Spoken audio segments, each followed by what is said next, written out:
Olá, pessoal! Espero que todos estejam bem. Sou Ana Luísa Reale, falo aqui no canal Direito com Elas sobre processo civil.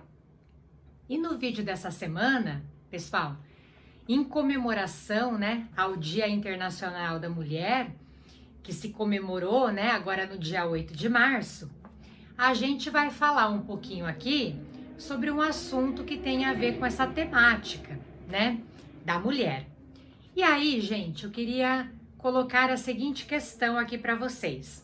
A gente sabe, já tivemos oportunidade inclusive de falar sobre isso, que a Lei Processual Civil, não só o CPC, nós temos leis também específicas que falam sobre isso, tem resolução do CNJ, enfim.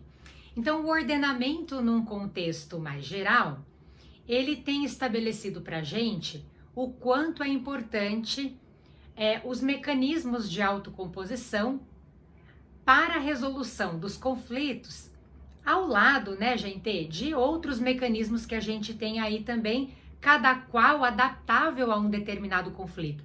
Então, quando a gente fala hoje de que há um conflito que precisa ser solucionado, nós temos alguns mecanismos ali à nossa disposição para resolver aquela dificuldade que a gente tem, aquele conflito que a gente tenha. A gente pode buscar uma heterocomposição, um mecanismo que tem a ver aí com a autocomposição, enfim. Então, hoje nós temos essa possibilidade de identificar aquela questão que a gente tem e que a gente precisa que seja resolvida, adequando ao melhor mecanismo, buscando o melhor mecanismo aí para resolver esse problema que a gente tem. E o ordenamento no contexto geral, pessoal, tem priorizado esses mecanismos de autocomposição. Então, o próprio CPC, quando ele estabelece que a audiência de mediação ou de conciliação, ela é uma audiência obrigatória, como regra geral, envolvendo as ações que tramitam pelo procedimento comum, não aconteceria a audiência em pouquíssimas hipóteses estabelecidas pela lei. Quando a gente lembra lá do CPC ainda, na parte dos procedimentos especiais, o legislador fala um pouquinho ali sobre as ações de família, ação de divórcio, guarda, filiação, visitação, Então, o legislador nesse ponto, nessa parte do CPC, ele fala que todos os esforços devem ser empreendidos para essa tentativa de resolução do conflito mediante autocomposição. Então, quando a gente fala de questão de família, pessoal, me parece ainda mais relevante essa ideia da tentativa de o conflito ser resolvido por meio desses mecanismos de autocomposição, por meio da mediação, porque a própria lei recomenda a utilização da mediação nesses casos, porque ali nós temos um vínculo, as partes, os envolvidos, eles possuem um vínculo ali, há vínculo anterior entre as partes.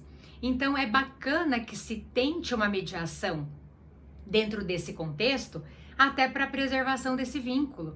A gente sabe, que o intuito da mediação não é só o mediador atuar como um facilitador ali para aquele conflito instalado ser resolvido, mas, sobretudo, para que não ocorram novos conflitos, para que as partes consigam estar em contato, restabelecer comunicação e possam se dar bem, gente? Se o vínculo vai permanecer, a ideia também é essa. E aí a gente pode se perguntar assim, será que uma mulher, por exemplo, vítima de violência doméstica, deve ser obrigada a participar de uma audiência de mediação? Será que ela deve ser colocada nessa audiência junto ali com o seu agressor? Porque diante da sistemática processual, a audiência é obrigatória. E aí, será que ela estaria obrigada a reviver toda essa situação, esse contexto de violência que ela passou em sua vida, pessoal? E aí eu me posiciono no sentido negativo. Eu entendo que não. Existem decisões judiciais nesse contexto em que foi cancelada a audiência marcada, pessoal, com esse objetivo de conciliar, de mediar, enfim, com a ideia aí de se tentar uma autocomposição envolvendo vítima de violência doméstica.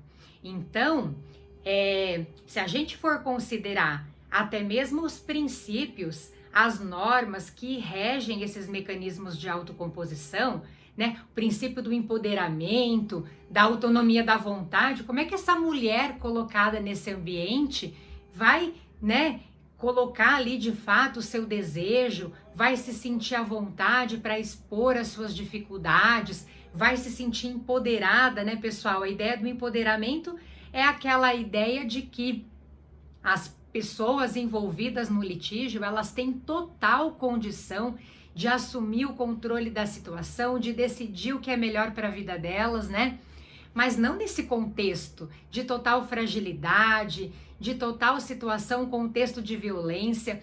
Isso seria revivido pela mulher, ela estaria sendo colocada num ambiente, revivendo todas aquelas situações desagradáveis e horrorosas que ela pode ter vivido eventualmente em sua vida.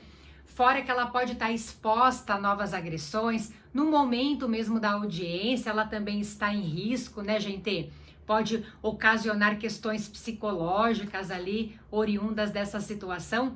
Então, nos posicionamos aqui, né, que considerando todo o sistema processual num contexto geral, entendendo o quanto é importante a adoção desses mecanismos, eu sou extremamente favorável à utilização de mediação e de conciliação para a resolução dos conflitos, mas acho que esse contexto, né, não justificaria a designação dessa audiência obrigatória como regra geral colocada pela lei.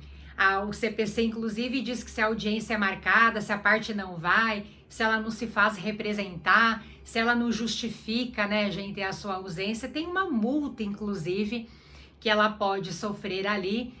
O ato dela seria um ato considerado como atentatório à dignidade da justiça, enfim, né, gente?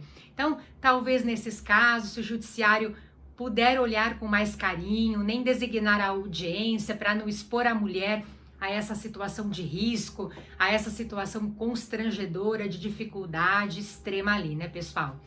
Então, interpretando o nosso sistema como um todo, me parece que a dignidade da mulher aí, também colocada, bem ponderada lá pelo próprio CPC, ela seria colocado mesmo, ela seria considerado aí pelo juiz para situações concretas, né, pessoal? Então, numa interpretação sistemática aí, valorizar num contexto mais elevado, vamos dizer aí, a dignidade da mulher em detrimento do regramento específico que fala sobre a obrigatoriedade dessa audiência de mediação ou de conciliação nos termos do CPC. Bom, pessoal, por hoje era só. Espero que vocês tenham gostado do nosso vídeo. Muito obrigada por nos acompanhar sempre. A gente sabe que vocês estão sempre conosco. Obrigada mais uma vez. Um grande beijo e até semana que vem, então.